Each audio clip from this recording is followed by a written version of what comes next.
Pour commencer, moi, ce que je vous propose, c'est de faire un test relatif. C'est-à-dire, on va pas faire un test. Ça, normalement, vous voyez, le tableau, c'est fait pour être testé à 5 mètres. Hein. À 5 mètres, on a 1 dixième, 2 dixièmes, etc. Alors là, on va s'en servir comme test relatif. C'est-à-dire, de là où vous êtes, vous allez choisir un des 3 tableaux qui sont devant vous et lire la plus petite ligne que vous pouvez lire sans vos lunettes, sans vos corrections. Et si vous avez un petit cahier, vous notez quelle est la ligne la plus petite que vous pouvez lire d'ici. L'idée, c'est d'avoir une comparaison entre maintenant et après. On fera avant la fin de la conférence. Je vous proposerai un petit exercice, puis vous verrez si ça bouge déjà. Voilà, donc vous faites votre petit repère objectif. Alors, les repères objectifs, c'est très important. Hein, j'en reparlerai aussi après. Parce qu'en fait, ce qui est rigolo, comme on a à la base, tant qu'on n'en a jamais entendu parler, un peu d'incrédulité sur le fait que notre vue peut s'améliorer. Mais en fait, ça a la peau dure, cette incrédulité-là. Et alors, même quand notre vue s'améliore, on n'y croit pas. Et donc, c'est vraiment intéressant d'avoir des tests objectifs pour pouvoir se dire « Ah mais oui, là, voilà, je l'ai marqué sur le papier, je lisais telle ligne et maintenant je lis 2 lignes au-dessus. » C'est concret. Hein, là, ce qui m'intéresse, c'est juste faire un petit test pour constater que ça bouge. William Bates, donc c'est un ophtalmo américain. Donc vous voyez là un peu les dates. Hein, il est mort en 1931. Et donc son travail, ça a été beaucoup entre 1900 et 1920, où il a découvert en fait la réversibilité des problèmes de vue, notamment sur la myopie. Au début, il s'est intéressé à la myopie. Alors d'abord à la myopie qu'on appelle transitoire, mais aussi à la myopie plus sévère après qu'on appelle, vous verrez, un des termes actuels, c'est élongation axiale induite par les verres. J'en reparlerai tout à l'heure. Effectivement, une fois qu'on porte des verres pour corriger la myopie devient de pire en pire. Vous avez peut-être déjà constaté. Et donc, ça devient un peu plus compliqué à corriger. Mais en fait, William Bates a travaillé sur les 2 myopies et dans les 2 cas, a constaté qu'il avait réussi à améliorer la vue et voire à libérer des étudiants qui étaient étudiants en ophtalmologie comme lui, qui se sont passés de lunettes. Et alors, pour lui, ça a été évidemment une découverte fondamentale, enfin une découverte incroyable, qu'il a voulu évidemment crier au monde. Et là, le monde ne lui a pas fait tout à fait l'accueil prévu, c'est-à-dire qu'il s'est fait tout simplement radier de son école. C'est-à-dire qu'à la fin, à la remise des diplômes en fin d'année, le directeur de l'école l'a pris à témoin sans chercher à étudier son travail. En fait, il n'a pas regardé son étude scientifique, il a simplement eu les bruits de couloir, comme quoi cet élève avait travaillé sur la réversibilité des problèmes de vue. Il l'a pris en témoin en disant « Alors, il paraît que c'est vous qui remettez en question les théories de Helmholtz et de ceci, etc. Comment vous pouvez vous permettre ça vous prétendez que la myopie n'est pas héréditaire. » Enfin voilà, prise à témoin comme ça. Et voilà, simple procès d'intention. Il a été un peu banni de l'école. Et ça lui a valu de continuer sa carrière beaucoup en solo. C'est-à-dire il a fait son truc dans son coin. Et malgré tout, il a finalement touché beaucoup de monde. Hein. On estime qu'il y a à peu près 30 000 personnes qui ont pu profiter de son enseignement direct et de ses élèves, des élèves qu'il avait formés ensuite à son époque. Donc c'est quand même assez important. Et notamment, il est intervenu dans des écoles à New York. Donc ça c'est en fait ils avaient le souci de la myopie scolaire. Alors ce qui est intéressant par rapport à aujourd'hui, je vais vous donner les chiffres. En fait à l'époque à New York ils étaient très inquiets parce qu'ils observaient une augmentation énorme de la myopie scolaire qui était passée de 2% à 6%. Vous devinez un peu les chiffres aujourd'hui? On est de l'ordre de 40%. Donc vous imaginez aujourd'hui l'insurrection qu'ils avaient pour quand ça passait à 6%. Aujourd'hui 40% c'est banal, tout le monde s'en fiche, c'est normal. Donc c'est pas du tout normal évidemment. Hein. Et si on pense que la myopie est héréditaire, comment ça se fait que les pourcentages augmentent? C'est pas logique. Hein. Il y a vraiment quelque chose de pas logique. De même qu'il y a aussi au niveau des statistiques, alors avec des chiffres d'aujourd'hui, hein, on sait qu'à Hong Kong et Taïwan, ils ont des taux de myopie spectaculaires. Alors je mélange les 2 pays, mais il y en a un qui est à 64%, l'autre à 81%. C'est impressionnant. Et donc, qu'est-ce qui se passe? En fait, c'est des gens qui travaillent énormément de près. avec beaucoup d'écrans, beaucoup de tablettes, beaucoup de téléphones portables, qui sont quasiment en permanence en mode vue de près. Et donc la myopie, c'est une suradaptation au mode vue de près. Et donc voilà, finalement, on a, pour moi, c'est plein d'exemples comme ça. On a plein d'exemples sous les yeux, si on veut bien les ouvrir, qui nous montrent que les problèmes de vue se contractent, se développent par suradaptation. C'est pas une maladie qui nous tombe dessus de nulle part. Donc voilà, c'est ce qu'avait découvert Bates. Et donc voici le résumé de ces découvertes fondamentales. Alors lui, dans son travail de recherche, ce qui a été pour lui très particulier, c'est de comprendre qu'en fait, c'est les muscles moteurs de l'œil, c'est-à-dire c'est les muscles qui font bouger notre œil pour voir en haut, en bas, à droite, à gauche. C'est ces muscles-là qui sont aussi accommodateurs. C'est-à-dire qu'à l'ophtalmologie classique, à son époque et encore maintenant, elle considère que l'accommodation ne se fait que par le muscle ciliaire du cristallin qui déforme la courbure du cristallin. C'est-à-dire le cristallin, c'est la lentille qui est devant notre œil. Je vais vous montrer ça je vais vous le montrer maintenant, ça va être plus simple. Donc vous voyez là, donc le cristallin qui est ici. Donc ça, c'est la lentille qui est intégrée dans notre œil. Dans l'ophtalmologie classique, on considère que c'est juste le muscle ciliaire du cristallin qui déforme la courbure du cristallin et qui permet l'accommodation. Et en fait, William Bates, il a découvert qu'en fait, c'était l'ensemble des muscles moteurs de l'œil qui, par contraction synchrone, peuvent allonger ou raccourcir l'œil et donc faire varier la distance focale. Alors, c'est déjà c'est déjà une différence d'interprétation qui est, bon, pour moi, alors aujourd'hui, on peut encore en discuter, en débattre. C'est peut-être pas pour moi, c'est peut-être pas le plus important puisque de toute façon, on constate que la vue s'améliore par les exercices. Mais pour lui, c'était vraiment une découverte importante. C'est de dire que, en fait, c'est tous ces muscles-là qui accommodent. Alors, je reviens un petit peu en arrière. Donc voilà. Première chose, les muscles moteurs de l'œil sont aussi accommodateurs. Et donc, ils permettent la vision, ils peuvent adapter pour la vision de près ou la vision de loin. Ensuite, qu'est-ce qui se passe? Si ces muscles se figent dans une position, vue de près ou vue de loin, ça crée les problèmes de réfraction classique, myopie, hypermétropie, presbytie, astigmatisme. Et ensuite, la découverte fondamentale dont je vous parle depuis le début, c'est qu'il a découvert que tous ces problèmes oculaires sont réversibles à condition de relâcher la tension chronique dans ces muscles moteurs. Voilà, ça c'est le résumé vraiment de sa découverte. Un petit peu d'anatomie de notre œil. Donc on a notre cristallin, donc qui est la lentille, avec son muscle ciliaire, qui permet de courber un peu plus la lentille, donc qui permet de jouer sur la mise au point. Ensuite, la lumière rentre par là et elle arrive au fond sur la rétine. Et c'est un peu notre écran sur lequel se forme l'image. Et sur la rétine, en fait, on a une petite partie de la rétine qui s'appelle la macula. C'est la tache en latin. Et au centre de la macula, une toute petite partie qui s'appelle la fovea. Et donc cette partie de la rétine, sa caractéristique, c'est qu'elle est très concentrée en cônes. Vous savez que sur la rétine, nos photorécepteurs, c'est les cônes et les bâtonnets. Ça, vous avez dû en entendre parler. Les bâtonnets, en gros, ils sont utiles pour la vision nocturne et pour les grosses formes et les mouvements.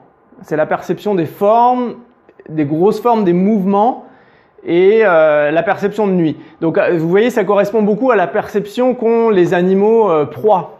Les proies, en général, ils ont beaucoup de bâtonnets. Ce qui les intéresse, c'est de savoir si quelqu'un fonce sur eux pour s'en aller. Mais par contre, les cônes, c'est ce qui va permettre une vision précise, la vision des contrastes, des couleurs et des formes précises. Et vous voyez, notre rétine, elle est faite pour beaucoup de cônes au centre de la rétine. Et donc ça, c'est une découverte aussi fondamentale. Enfin, c'est pas Bates qui a découvert ça. Ça, on le sait par ailleurs. L'ophtalmologie classique le connaît. Mais Bates en a tiré une conclusion très importante, c'est que notre œil, il est fait pour une vision centrale très précise et une vision périphérique beaucoup plus floue. Et en fait, souvent dans les problèmes de vue, ce qui se passe, vous allez observer ça, vous serez curieux de ça quand vous enlevez vos lunettes, vous allez observer si effectivement votre vision centrale est plus nette que la vision périphérique. Et souvent, quand on a des problèmes de vue, c'est pas le cas. C'est-à-dire qu'on a une vision centrale qui est équivalente à la périphérique, ou des fois l'inverse, c'est-à-dire qu'une vision centrale qui est un peu plus floue, et des fois il faut regarder un petit peu à côté d'un objet pour le voir plus net.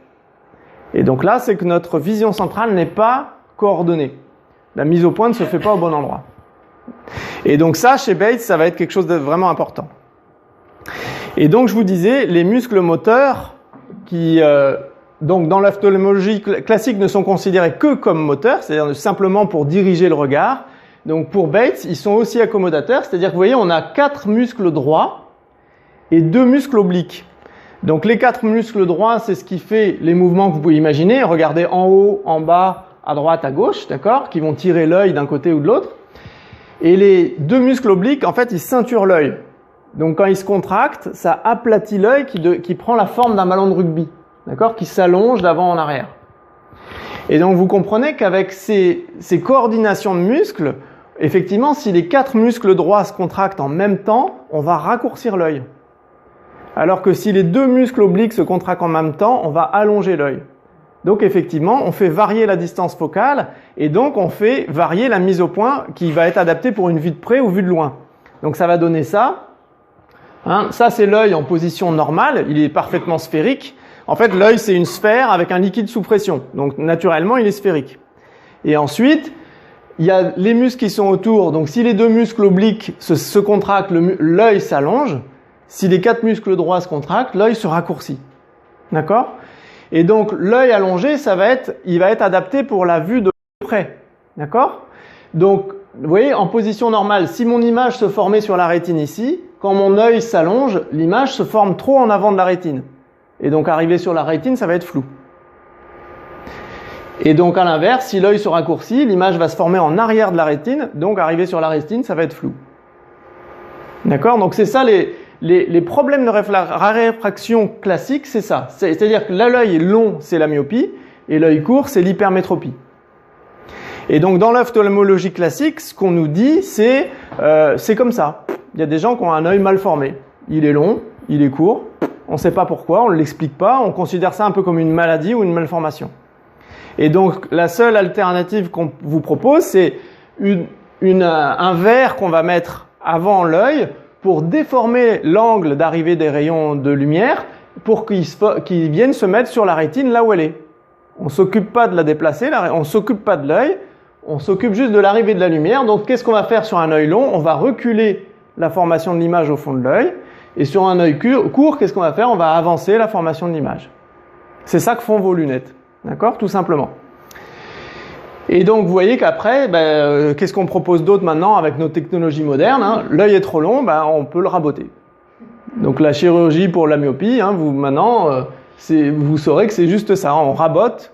Alors, qu'est-ce qu'on peut raboter dans l'œil ? On ne peut pas enlever le cristallin, ça ce serait embêtant. On ne peut pas enlever la rétine. Donc, on va enlever un petit peu d'épaisseur de la cornée, puisque c'est la peau de notre œil. Et bon, on peut en enlever un petit peu sans que ce soit trop préjudiciable. Mais bon, à la base, vous pouvez quand même vous douter que c'est pas trop fait pour. S'il y a de la peau autour de l'œil, c'est quand même qu'elle a sa place, elle a son intérêt. Elle le protège, elle protège toutes les peaux, les fascias, tous les fascias qui entourent tous nos tissus servent à protéger le tissu qui est à l'intérieur. Donc, je suis pas sûr que ce soit sans risque. Aujourd'hui, je pense qu'on a des technologies qui sont très performantes, donc effectivement, on a énormément limité les risques, et donc on a des résultats à court terme qui sont très intéressants. Mais déjà, qu'est-ce qui se passe si l'œil se réallonge encore après ? Et voilà, je pense qu'il y a quand même de quoi questionner ce genre de méthode. Ensuite, donc la rétine, je vous ai expliqué tout à l'heure, le fond de l'œil, c'est cette fovea qui est au centre, la fovea qui est tout au centre, la macula au centre, où il y a beaucoup plus de cônes. Donc ça nous indique l'anatomie de notre œil, en fait, elle nous donne beaucoup d'indications sur son fonctionnement, sur la façon optimale dont il doit fonctionner. Et donc là, vous voyez, ce que je vous disais, c'est que ça nous indique qu'on est fait pour avoir une vision centrale nette et une vision périphérique plus floue. Et en fait, ce qui explique Bates, c'est que les gens qui voient bien, ils n'ont pas la sensation d'avoir une vision périphérique plus floue. Quand ils rentrent dans la pièce, ils ont l'impression que tout est net.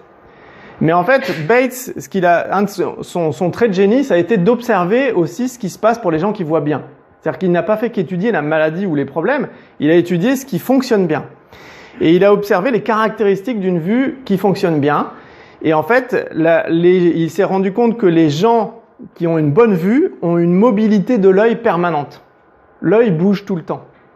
Et donc, vous voyez qu'en fait, qu'est-ce qu'ils font? C'est qu'ils vont mettre leur vision centrale sur plein d'objets pour établir ensuite par leur mémoire, à court terme, une vision nette, une vision globale nette.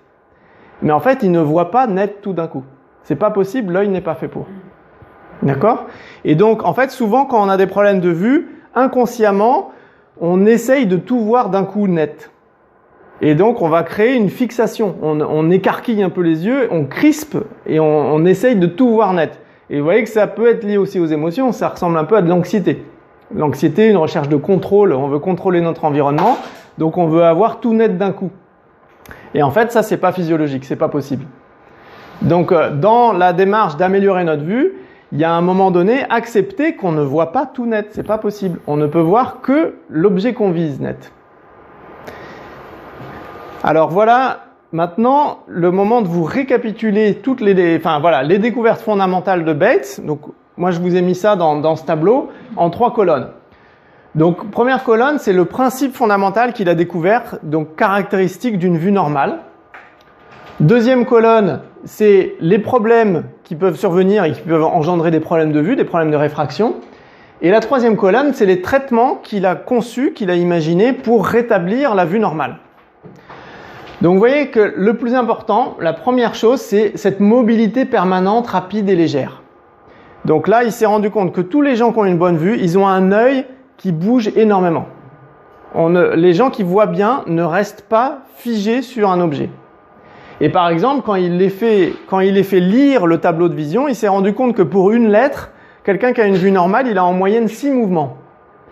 Donc vous voyez, même pour repérer une toute petite lettre d'en haut, son œil va se déplacer 6 fois pour identifier la lettre. C'est-à-dire que même une toute petite lettre comme ça, il ne va pas la regarder en une seule fois.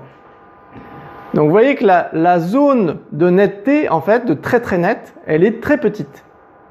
Et donc pour avoir une image nette, il faut beaucoup de mouvements de l'œil. Donc, première chose, c'est ça, c'est mobilité permanente, très rapide et légère. Alors cette mobilité permanente du regard, en fait, c'est notre regard, quand on a une bonne vue qui se déplace souvent, elle se reflète aussi dans le clignement des yeux. Le clignement des yeux, le sillement, il est aussi rapide et léger pour les gens qui ont une bonne vue. Et je ne sais pas si vous avez déjà remarqué, mais notamment quand votre vue, quand vous commencez à fatiguer, vos yeux sont un peu plus fatigués, ça commence à être un peu irrité, un peu chaud, et à ce moment-là, souvent, notre sillement, il devient lourd. Je ne sais pas si vous avez remarqué ça. On cligne fort, et du coup, on cligne fort, et donc on ferme longtemps, et après, on ouvre longtemps. Et on n'a plus le sillement qui est naturel, c'est un peu battement d'aile de papillon. C'est un sillement qui est très rapide, très léger. Et en fait, ce sillement, il est fondamental. Alors évidemment, vous voyez, qu'est-ce qui se passe quand on cligne des yeux? On mouille la cornée. La cornée, vous avez remarqué que c'est comme une muqueuse, elle est censée être mouillée tout le temps.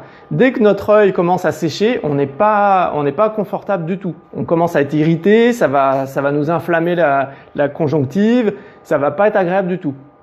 D'accord? Donc on a besoin de ce sillement rapide, léger, permanent pour humecter la cornée. Mais pas que, en fait. Il y a aussi d'autres choses qui se jouent dedans. Et notamment, alors, ça paraît presque rien. Vous voyez, quelqu'un qui a un sillement normal, son sillement, il dure une fraction de seconde.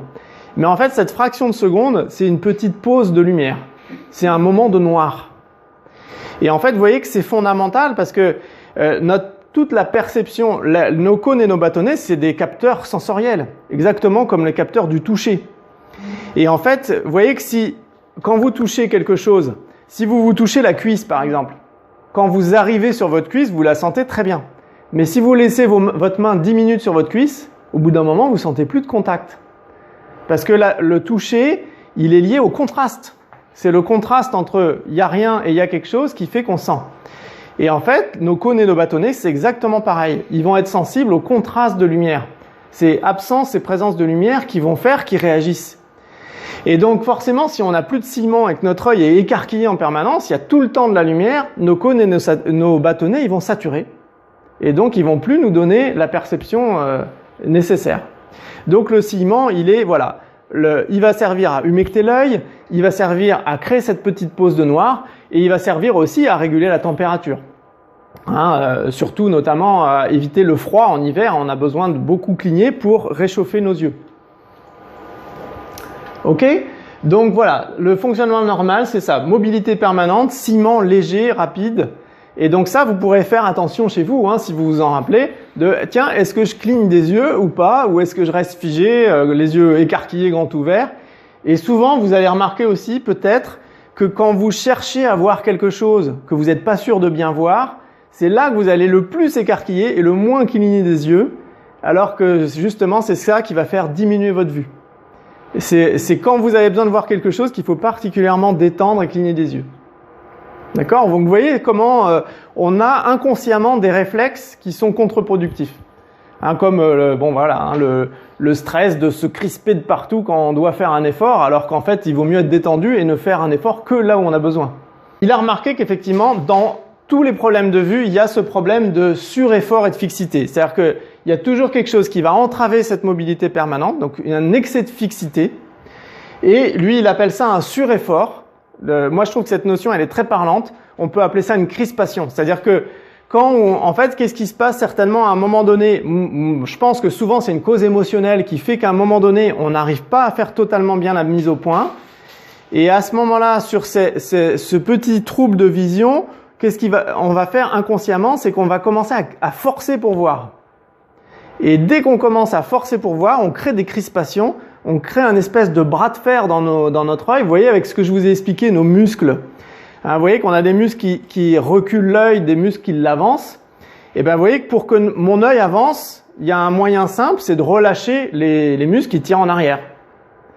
Mais si mes muscles sont crispés en tirant en arrière, l'autre moyen, c'est d'appuyer avec les muscles qui poussent l'œil en avant. Et donc, vous voyez que ça va créer un bras de fer à l'intérieur de l'œil. Et en fait, ce qui se passe, ce qui détériore notre vue progressivement, c'est cette crispation, ce sureffort qu'on est en train de faire, plutôt que de chercher le relâchement. Donc, dans la méthode Bates, vraiment, la clé numéro 1, c'est le relâchement. C'est vraiment, donc là on va retrouver, je pense les professeurs de yoga et de qigong, elles connaîtront bien ça et elles vont vous dire qu'effectivement dans le corps, en général ça fonctionne comme ça, donc il n'y a pas de raison que ça ne fonctionne pas comme ça pour nos yeux. Ok? C'est juste que nos yeux font partie de notre corps, mais des fois on oublie, on a l'impression que nos yeux sont une espèce d'appareil photo, mais en fait non, ça fait partie du corps, donc c'est exactement les mêmes règles. Donc ça fonctionne beaucoup mieux dans le relâchement et c'est le relâchement qui permet une mobilité rapide et légère. Alors pour traiter ces problèmes de sureffort et de fixité, les pratiques que Bates a mis en avant, c'est alors la pratique la plus simple. Alors c'est un peu la pratique clé, la pratique phare de la méthode Bates, c'est le palming. Donc on garde le terme américain parce que je sais pas en français ça fait pas pareil. On pourrait appeler ça la pratique des paumes en français peut-être. Mais en fait, c'est simplement poser les paumes des mains sur les yeux. Alors, il y a une façon de le faire pour que ce soit optimum, c'est-à-dire qu'on va chercher à poser le tour de la paume de main sur le tour de l'œil, de façon à ne surtout pas appuyer sur le globe oculaire. On n'exerce jamais de pression sur le globe oculaire, et on va chercher à mettre nos yeux complètement dans le noir. Donc c'est ça que je vous proposerai avant la fin de l'exposé, de faire cette petite pratique toute simple, que moi vraiment je conseille de faire chez soi. Enfin, c'est vraiment un réflexe de base à acquérir. Dès qu'on a une petite tension dans les yeux, dès qu'on a un peu de fatigue, palming. Et même de le faire de manière préventive, c'est encore mieux. Et donc notamment, vous voyez aujourd'hui, je pense qu'à l'époque de Bates, vous voyez, il n'y avait pas des écrans, il n'y avait pas des ordinateurs, il n'y avait pas les téléphones, il n'y avait pas tout ça. Donc imaginez aujourd'hui notre besoin de repos, il est encore beaucoup plus fort qu'à l'époque. Alors que déjà à l'époque, il disait la vie moderne est stressante, pour nos yeux c'est pas facile. Donc vous voyez maintenant ce que c'est. Donc voilà, palming, je pense que c'est vraiment un exercice de base que tout le monde peut faire et que tout le monde devrait acquérir. Ensuite, il y a d'autres familles d'exercices qu'il a mis en avant, c'est les balancements. Alors il y a plusieurs types de balancements dans la méthode Bates, mais le principe en fait c'est, vous voyez, ce qu'on veut retrouver, c'est une mobilité rapide et légère. Et donc, vous voyez que ça n'a rien à voir avec ce qui est vulgarisé des fois sous le nom de yoga des yeux. Quand on veut faire du yoga des yeux, on va étirer l'œil à droite, à gauche, en haut, en bas. C'est très bien, ça va décongestionner un peu les muscles. Mais c'est pas ça la rééducation dont parle Bates, ça n'a rien à voir. C'est-à-dire que la rééducation dont parle Bates, c'est un mouvement très rapide et léger. Et donc ça, on ne peut pas l'avoir volontairement. C'est impossible de volontairement déplacer notre œil de manière rapide. Mais par contre, on l'a spontanément quand on fait des balancements. Et c'est ce qui se passe par exemple quand vous êtes dans un véhicule. Vous voyez, par exemple dans le train, quand vous regardez à côté dans le train, l'image va tellement vite que vous ne pouvez pas fixer. Et donc votre œil, il va forcément faire des petits balayages. Et c'est ça qu'on veut retrouver. Donc on va dans la méthode Bates, il y a des balancements, alors notamment le grand balancement, comme ça on va garder le regard à l'horizontale et petit à petit l'œil, on va le rééduquer à se déplacer. C'est-à-dire plutôt que de regarder un point, un autre, il va chercher à regarder le plus de points possible. Et donc par exemple un observateur qui regarde quelqu'un faire cet exercice, il va essayer de voir s'il y a de plus en plus de saccades. Ce qu'on recherche, c'est un mouvement par saccade. Et on ne peut pas faire volontairement un mouvement par saccade. C'est pas possible. C'est un réflexe. Et en fait, la sensation intérieure, nous, ce qu'on va rechercher, c'est la perception. La perception, c'est une illusion, mais qui est naturelle, qui est saine. Cette fois, c'est pas une illusion problématique. C'est la sensation de mouvement. Vous voyez, comme quand on est dans le train et qu'on a l'impression que le quai s'en va. En fait, évidemment, on sait très bien que le quai ne bouge pas et que c'est le train qui bouge, mais on a vraiment, si on reste dans notre illusion, on a la sensation que c'est le quai qui s'en va. Et de même que quand on se balance sur nous-mêmes, au bout d'un moment, on peut réacquérir ou acquérir la sensation que le paysage se balance et s'enfuit dans la direction opposée de notre mouvement. Et on va chercher à retrouver ça dans la méthode Bates. Et en fait, les gens qui ont une vue normale retrouvent ça tout de suite. Ça leur paraît assez vite évident. Même si, en fait, notre cerveau, il va effacer cette sensation-là, parce que ce serait très désagréable qu'on ait tout le temps l'impression que tout bouge. Donc le cerveau, il efface ça. Mais ce que Bates a remarqué, c'est que chez les gens qui ont des problèmes de vue, il y a vraiment, le cerveau va énormément fixer l'image. On veut vraiment je pense, une attitude de recherche de contrôle. On veut maintenir les choses fixes, et du coup, on a tendance à fixer excessivement. Alors que les gens qui ont une bonne vue arrivent beaucoup plus facilement à acquérir cette sensation d'image qui se déplace, qui se balance. Voilà, donc ça va être vraiment des choses très très importantes dans la méthode Bates. Donc ensuite, deuxième constat très important dont je vous parlais tout à l'heure, l'œil, il est fait pour une vision centrale parfaitement nette et une vision périphérique plus floue. Donc en général, les problèmes de vue liés à ça, je vous disais tout à l'heure, il y a beaucoup de gens qui ont des problèmes de vue et qui s'aperçoivent qu'en fait, leur vision centrale n'est pas particulièrement nette. Soit elle est nivelée par rapport à la vision périphérique, soit des fois la vision périphérique est plus nette que la vision centrale. Donc là, c'est qu'il y a un problème. C'est-à-dire que notre œil ne fait pas le focus au bon endroit. Donc il va falloir rééduquer cette vision centrale. Et donc là, il y a chez Bates des pratiques qui servent à rééduquer ça. Alors à l'époque, William Bates, lui, il avait trouvé pas mal de subterfuges qu'il faisait en cabinet. Alors c'est pareil. En fait, si vous voulez, par exemple, c'est regarder une ligne de lettres. Vous regardez la ligne de lettres que vous pouvez lire à peu près confortablement. Vous cherchez à viser une lettre. Et si vous cherchez à la voir très nette, ça va être très compliqué. Vous allez crisper. Donc lui, ce qu'il a trouvé, c'est vous visez la lettre et vous cherchez les voisines devenir plus floues. Ce qui va permettre de détendre, de moins crisper et effectivement de réhabiliter cette vision centrale par encore un subterfuge pour le cerveau qui fonctionne toujours... il faut l'aborder de manière détournée parce que s'il fonctionne sur le mode volontaire, en général, il crispe. Donc voilà, viser une lettre et laisser les voisines plus floues, c'est ce qui va rééduquer la vision centrale. Alors j'appellerais ça les descendants de Bates, en fait les héritiers de sa méthode qui l'ont remodernisé, notamment Janet Goodrich dans les années 80. Un exercice qu'elle propose par rapport à la vision centrale qui est très efficace, c'est imaginer qu'on a un pinceau dans le prolongement du nez et de dessiner le contour des objets qu'on regarde. Et donc évidemment, quand on fait ça, on va être obligé de focaliser et d'utiliser énormément notre vision centrale.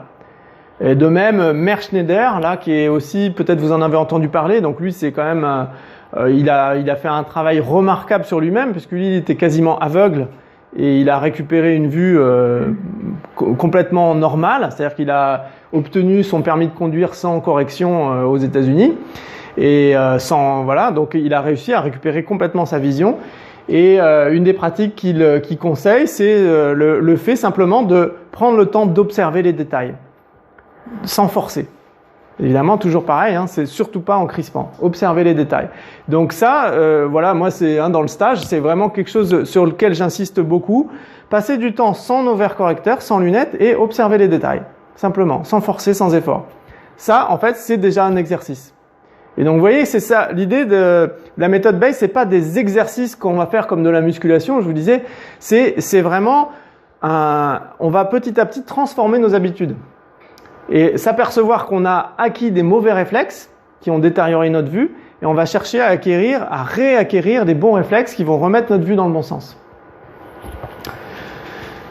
Ensuite, troisième découverte de Bates, où on constate, que ce soit lui qui l'ait découvert ou pas, on voit en grande partie avec notre cerveau. C'est-à-dire que les yeux, ce n'est que la partie superficielle de la vue. Mais finalement, le gros 80% de notre vue est faite avec le cerveau. Et donc, vous voyez que, comme je vous disais tout à l'heure, par exemple, les gens qui voient bien, ils ont plein de déplacements, mais eux, leur perception, c'est de voir une image nette, globale. Et ça, c'est pas possible techniquement par l'œil. Donc ça, c'est le cerveau qui reconstruit une image nette à partir de plusieurs points nets. D'accord ? Donc comme quand quelqu'un regarde le tableau, quelqu'un qui a une bonne vue qui regarde le tableau, il va voir plusieurs lettres nettes, alors qu'en fait, pour chaque lettre, il s'est déplacé 6 fois. Mais il ne va pas du tout percevoir ces 6 déplacements. D'accord ? Et donc, alors, aussi, un élément qui nous permet de se rendre compte que le cerveau est très important dans la vision, c'est que vous savez que si vous faites une chambre noire, vous savez, une boîte noire avec un petit trou, et que vous laissez rentrer la lumière par le petit trou, l'image, quand elle se forme au fond, sur l'écran, vous savez qu'elle est à l'envers. Hein, donc si on met une bougie, par exemple, en face d'une chambre noire, la bougie va se former la tête en bas dans la chambre noire. Donc notre œil, il fonctionne comme ça. Donc normalement, on devrait tout voir à l'envers. Et donc ce qui remet l'image à l'endroit, c'est notre cerveau. Donc pour vous dire à quel point il peut nous donner une illusion. Hein, il va nous donner une illusion. Alors il y a en fait beaucoup d'illusions d'optique qui sont considérées comme normales et saines. Dans la Bates, il parle beaucoup de ça. Hein, les illusions saines qui sont associées à une vue normale, c'est ça qu'on veut retrouver. Et se libérer des illusions qui ne sont pas normales. Et donc, donc voilà, le fait que l'image, on la voit à l'envers par rapport à ce qu'elle arrive, comme sa façon dont elle arrive dans l'œil. Et puis il y a aussi autre chose, on a 2 yeux, donc on devrait voir double. Mais si on voyait double, on serait bien embêté. Et donc, à part dans certains états d'ébriété, voilà, on évite de voir double. Et donc, vous voyez que notre cerveau, en fait, il se sert de nos 2 yeux pour créer une sensation de relief, pour créer la sensation de 3 dimensions, mais ensuite, il nous donne un résultat qui est une image seule, une image unique. Hein, donc, vous voyez que ça, c'est le cerveau qui le fait. Donc, le cerveau est très, très important dans la vision. C'est le plus important. Et alors, dans ces capacités du cerveau, donc c'est ce que Bates appelait la mémoire et l'imagination. Donc, mémoire, il s'agit de la mémoire à très court terme. Hein, vous voyez, comme quand je vous dis que quelqu'un qui regarde une pièce, il va constituer une image nette à partir de plein de petites images, c'est une mémoire très rapide. Hein. Et donc, c'est la mémoire visuelle, hein, c'est la mémoire oculaire. Et ce qu'il appelait imagination, je pense que c'est ce qu'aujourd'hui on appellerait visualisation. C'est la capacité de créer une image mentale. Hein, donc notre cerveau, en fait, il a énormément besoin de sa mémoire et de son imagination pour créer la netteté et pour créer des images. Par exemple, le tableau de vision, vous voyez, on le fait avec des lettres. Là, moi, j'utilise souvent le tableau mot noyé. J'utilise pas la grille Snellen qu'utilisait Bates parce que c'est un format de lettres qui n'est pas notre habitude culturelle. Et en fait, quand on regarde des lettres auxquelles on n'est pas habitué, on les voit moins bien. Alors imaginez si on regardait des hiéroglyphes chinois ou des lettres arabes, on verrait rien du tout. Hein. Sur les tableaux de vision, on aurait tous 3 ou 4 lignes en moins. Hein, donc en fait, le fait de reconnaître une lettre ou de reconnaître un objet, ça nous permet de le voir plus net. Donc la mémoire est très importante. Et alors souvent, j'ai une question avec ces tableaux de vision, c'est les gens qui me disent « Oui, mais au bout d'un moment, on le connaît par cœur, ça sert plus à rien. » Ben en fait, non, vous voyez que dans la logique de Bates, connaître par cœur les lettres, c'est un avantage pour rééduquer votre vision. Donc c'est pas un problème de les connaître par cœur. Et ça vous empêche pas de tester votre vue, puisqu'on arrive à faire la différence entre une lettre qu'on voit et une lettre qu'on voit pas. Il y a un seuil évidemment, mais on voit bien, là je vois pas la lettre, là je la vois. Donc on peut quand même toujours tester notre vue, même si on connaît par cœur la grille. Et c'est pas un problème, au contraire. Et donc par exemple, je vous disais à un moment, il est intervenu dans les écoles pour essayer de résoudre le problème de myopie scolaire. Le subterfuge qu'il a trouvé tout bête, c'est d'installer une grille dans la classe, dans la salle de classe, d'expliquer aux enfants comment ça marche. Vous voyez les enfants, si vous voulez continuer à voir de mieux en mieux, il faut regarder la ligne la plus petite possible. Hop, un petit défi, les enfants ils adorent ça. Qu'est-ce qu'ils ont fait spontanément? Les enfants ils passaient leur temps à jeter des coups d'œil sur la grille. Et ben diminution de la myopie scolaire radicale. Hein, ça a marché tout de suite. C'est-à-dire qu'ils n'ont pas fait d'exercice Bates compliqué, c'est simplement de les entraîner, sur la ligne la plus petite à des distances différentes. Ça suffit à ne pas générer de myopie chez ces élèves. Voilà, donc mémoire, visualisation. Donc qu'est-ce qui se passe chez les gens qui ont des problèmes de vue? En général, il y a des perturbations de cette capacité de mémoire visuelle ou de cette capacité d'imagination ou de visualisation. Donc on peut beaucoup travailler en visualisation-imagination. Alors vous voyez, c'est pas visualiser des choses très compliquées, mais par exemple, ce que vous pouvez faire pour rééduquer votre vue, c'est si vous avez un problème pour la vue de loin, par exemple quelqu'un qui est myope, qui a un problème pour la vue de loin, ce qu'il peut faire, c'est venir tout près du tableau, bien identifier les lettres et petit à petit reculer. Et là, il va se servir de sa mémoire, d'avoir vu les lettres près, il va chercher à les retrouver en s'éloignant. Et c'est cette mémoire-là qui, à un moment donné, va faire que l'œil, en coordination avec le cerveau, va accommoder de manière plus juste, et tout d'un coup, il y a ce qu'on appelle des flashs de vision nette.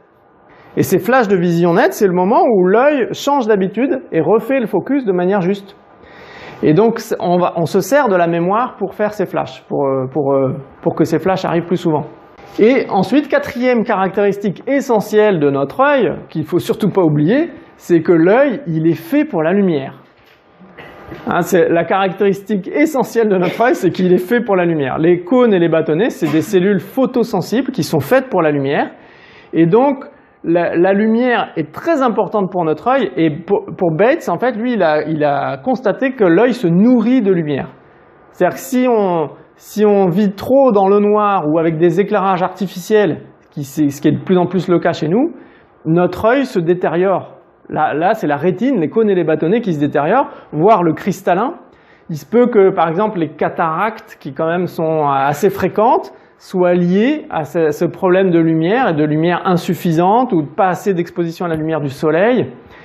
Et en fait, vous voyez que ce qui se passe, c'est que culturellement, alors c'était déjà le cas à son époque, mais je pense qu'aujourd'hui c'est encore plus fort, on développe une espèce de phobie du soleil. On dit attention, le soleil, c'est pas très sain, ça brûle la peau, ça brûle les yeux, il faut mettre des crèmes solaires, des lunettes de soleil. Et en fait, ça, à mon avis, c'est une très mauvaise idée. Et donc pour Bates, c'était vraiment à ne surtout pas faire. Donc même les lunettes de soleil, il n'était pas du tout pour, parce qu'en fait, qu'est-ce qu'elles font les lunettes de soleil? Elles filtrent la lumière. Et donc, qu'est-ce qui se passe derrière vos lunettes de soleil quand vous êtes avec des lumières fortes du soleil? Votre pupille reste dilatée, mais avec une lumière qui arrive filtrée. Donc, il y a beaucoup de lumière qui rentre, mais beaucoup de lumière insuffisante, malsaine, enfin incomplète. Et donc, votre rétine et votre pupille qui est faite pour la lumière complète du soleil, elle se retrouve affamée. Et donc, elle se détériore petit à petit. Et en plus, l'iris reste dilaté, donc elle perd sa souplesse de contraction-dilatation. Et donc, c'est ce qui va donner après une sensibilité au contraste. On en parlait tout à l'heure, là, les phares de voiture qui nous aveuglent quand on croise la nuit. Le temps qui devient long quand on sort d'une pièce ou quand on rentre dans une pièce. On met beaucoup de temps à s'habituer au changement de contraste de lumière. Tout ça, c'est parce qu'on a rendu notre pupille fainéante. C'est-à-dire que c'est pas... Elle est faite pour se contracter et se dilater, toujours pareil, avec mobilité permanente, fluide. Et donc si on l'empêche de travailler avec des lunettes de soleil, eh ben, c'est une catastrophe pour notre œil. Donc il vaut mieux, en fait, quand vous êtes exposé au soleil, il vaut mieux mettre une casquette ou vous mettre à l'ombre que de porter des lunettes de soleil. Parce que les lunettes de soleil, en plus, elles vont fausser votre perception du soleil qui arrive réellement sur vous. Et donc, en plus, vous n'allez pas informer correctement votre peau. Donc avec des lunettes de soleil, il y a certaines personnes qui ont observé qu'on prend beaucoup plus de coups de soleil avec des lunettes de soleil que sans. Parce que la peau n'est pas informée de la réalité du soleil qui lui arrive. D'accord? Donc tout ça, ça vous permet de penser à ce qu'on fait habituellement, qu'on considère comme normal et qui en fait ne l'est peut-être pas. C'est pas une bonne manière d'utiliser notre corps dans ses capacités. Alors, donc voilà. Ce qu'il a constaté dans les problèmes de vue liés à la lumière, c'est l'hypersensibilité au contraste, je disais, les éblouissements, etc. Donc tout ça, ça se rééduque. Et la rééducation pour ça, c'est le sunning, c'est l'exposition au soleil. Donc lui, à l'époque, il y allait assez fort, il a poussé assez loin sur des gens qui avaient des très très gros problèmes, des gens qui même étaient quasiment aveugles ou ne voyaient plus que les contrastes très très grossiers. Il les a rééduqués avec des loupes qui concentraient les rayons du soleil en passant la loupe très près de l'œil. Alors bon, évidemment, c'est pas nécessaire de faire ça et nous, on va surtout pas chercher à faire ça dans nos exercices personnels. Mais en tout cas, c'est l'utilisation du soleil qui est très importante. Et donc là, l'exercice tout simple qu'on peut faire tous, un peu moins cette saison peut-être, mais c'est aller se mettre en face du soleil, les paupières fermées. Comme ça, on risque pas d'endommager notre rétine. Mais paupières fermées, vous savez, quand le soleil est là, eh ben, vous sentez beaucoup la lumière. Et cette lumière filtrée par vos paupières, elle est très saine pour la rétine.